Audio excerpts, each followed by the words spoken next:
Yesterday, Iran fired a barrage of missiles at Israel in retaliation for Israel's assassination in Beirut of Hezbollah Secretary General Hassan Nasrallah last week and its assassination in Tehran of Hamas's political chief Ismail Haniyeh in July. United States President Joe Biden instructed the U.S. military to assist Israel in neutralizing the missiles, not that Israel is not already equipped with various layers of ultra-sophisticated protection against incoming projectiles, which permit it to go about slaughtering folks left and right while suffering minimal damage in return. During a news briefing at the White House, U.S. National Security Advisor Jake Sullivan announced that U.S. naval destroyers had joined Israeli air defense units in firing interceptors to shoot down inbound missiles. Praising the professionalism of the Israeli military, Sullivan also lauded the skilled work of the U.S. military and meticulous joint planning in anticipation of the attack. Of course, not once has it occurred to the Biden administration to meticulously thwart Israel's ongoing genocide of Palestinians in the Gaza Strip, where officially more than 41,000 people have been killed in less than a year, although the true death toll is without a doubt exorbitantly higher. Nor has the oh-so-skilled U.S. military deemed it necessary to interfere in the wanton butchery currently going down in Lebanon, where Israel just killed more than 700 people in less than a week. And while many an international observer has sounded the alarm that the U.S. could now be dragged into a regional war, warnings that will only increase after the Iranian missile attack, in reality the U.S. is not really being dragged anywhere. Rather, the U.S. is in a position entirely of its own making.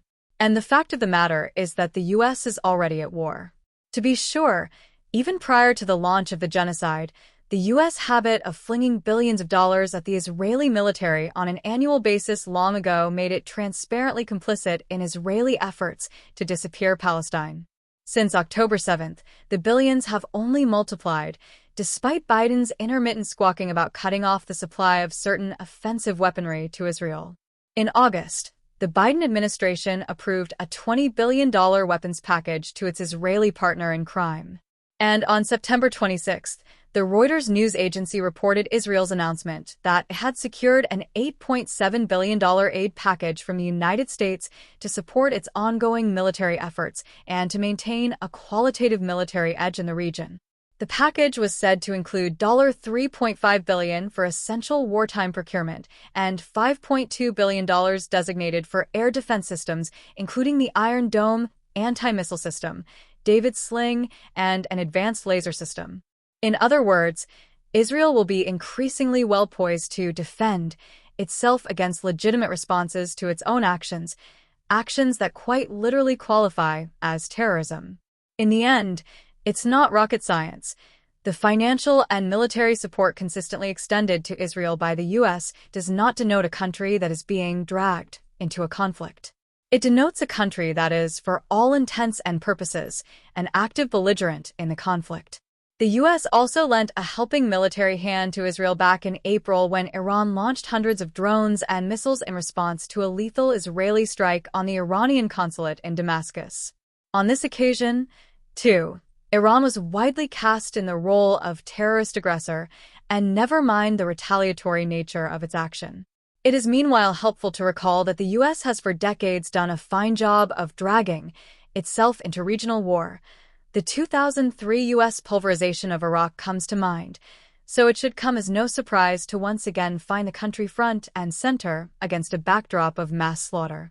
From American drone attacks on weddings in Yemen to rush shipments of bombs to the Israeli military in 2006 to aid in the ravaging of Lebanon, it seems the U.S. has never met a Middle Eastern conflict it was not excited about.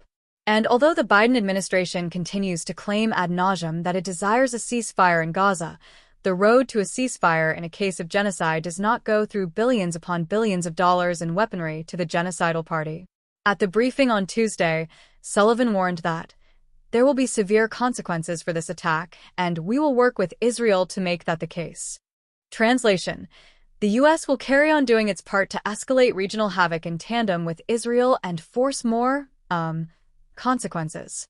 Sullivan also stressed that this was a fog of war situation and that he reserved the right to amend and adjust as necessary his initial assessment. But in the fog of the latest war, one thing, at least, is clear. The U.S. is already a primary belligerent.